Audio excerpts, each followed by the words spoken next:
जब ब्राजील ने 1950 का वर्ल्ड कप आयोजित किया, आधे ब्राजीलियंस के पास भरपेट खाने तक को नहीं था।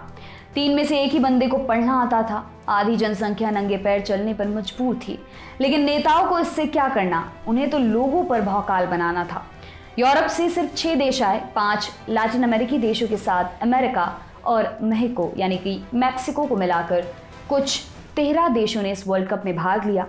ये वही ऐतिहासिक वर्ल्ड कप था जिसमें हम खेल सकते थे, लेकिन AIFF ने अपनी टीम ही नहीं भेजी।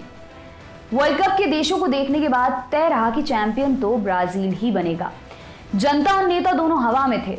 टीम ने पहले ही मैच में मेक्सिको को 4-0 से पीट हवा और तेज कर दी। अगला मैच स्विट्जरलैंड के खिलाफ 2-2 से बराबर रहा। फिर तीसरे मैच में यूगोस्लाविया को पीटकर ब्राजील फाइनल राउंड में पहुंच गया और यहां से शुरू हुई तबाही।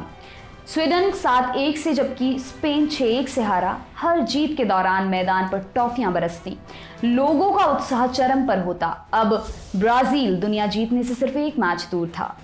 इस आखिरी मैच में उसके सामने था घिसटता हुआ 20 लाख से थोड़ी ज्यादा जनसंख्या वाला उरुग्वे। ये देश स्पेन से 2-2 से ड्रॉ, जबकि स्वीडन को किसी तरह लास्ट मोमेंट्स में 3-2 से हराकर यहां तक आया था।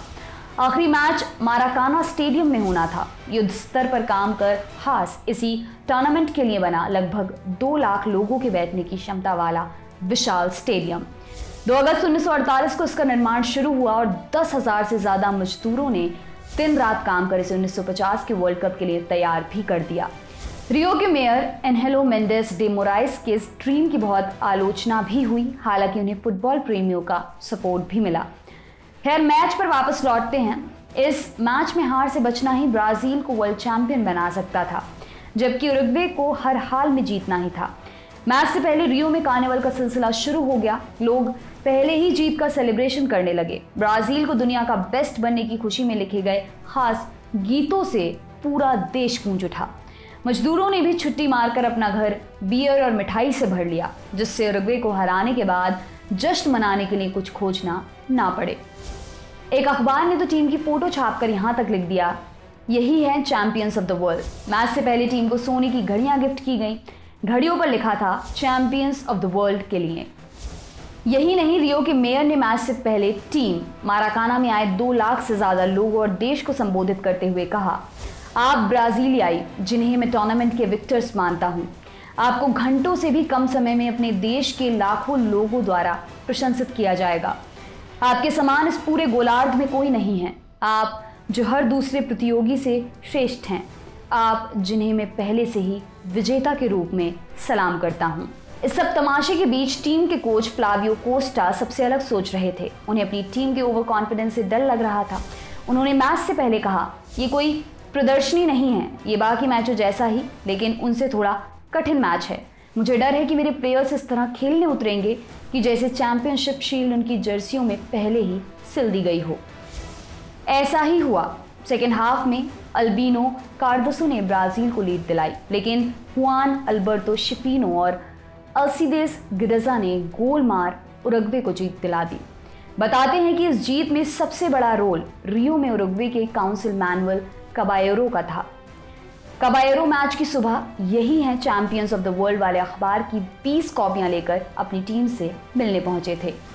जब मैच से पहले प्लेयर्स खाना खाने बैठे, कबायरो ने अखबार टेबल पर फेंकते हुए कहा, मेरी संवेदनाएं, तुम सब लोग हरा दिए गए हो। ये बात सुनकर प्लेयर्स भड़क गए। कुछ लोगों का यह भी दावा है कि इसके बाद कैप्टन ऑब्दुलियो वरेला ने सारे अखबार बटोरे और लेकर वॉशरूम चले गए। उन्होंने अखबार वहीं फैला दिए और प्लेयर्स ने उन अखबारों के ढेर पर पेशाब किया। उरुग्वे की जीत ने पूरे ब्राजील को शोक में डुबो दिया। बाद में इसे माराकाना की त्रासदी कहा गया। यह आज तक आज़ादी के बाद ब्राजील के लिए सबसे बुरा दिन माना जाता है। इस हार के बाद लोगों ने स्टेडियम के बाहर लगे अखबारों के स्टॉल्स को जला दिया। स्टेडियम के बाहर लगी मेयर की मूर्ति गिरा दी। मूर्ति का सर काटकर बगल में बहने वाली माराकाना नदी में फेंक दिया गया। प्लेयर्स कई घंटे बाद स्टेडियम से बाहर निकल पाए। कई प्लेयर्स बहुत दिन तक बगल के बार्स में छिपे रहे। पूरी टीम अपने बचे हुए जीवन भर लोगों से छिपती ही रही। ये प्लेयर्स जहां भी देखे जाते, वहीं लोग उन पर चिल्लाते, उरुग्वे के प्लेयर्स का नाम लेकर चिढ़ाते। इसी टीम के सदस्य रहे जिजीनियो ने बाद में कहा था, ब्राजील में दूसरे नंबर पर आने का कोई महत्व नहीं है, फाइनल से पहले हार जाना ही बेहतर है। इस हार के सालों बाद तक हर 16 जुलाई को जिजीनियो के घर का फोन दिन रात बजता था। पूरे ब्राजील से लोग फोन करके उनसे पूछते थे, हम वर्ल्ड कप क्यों हारे। टीम के ब्लैक प्लेयर्स के साथ और बुरा हुआ। गोलकीपर बरबोसा ने साल 1994 के वर्ल्ड कप से पहले ब्राजील की टीम से मिलने की इच्छा जताई, लेकिन टीम ने उन्हें अशुभ मानते हुए उनसे मिलने से ही इनकार कर दिया।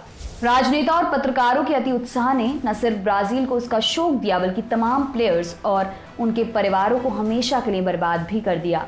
इस घटना को आज भी माराकानाजो यानी माराकाना का शोक कहा जाता है।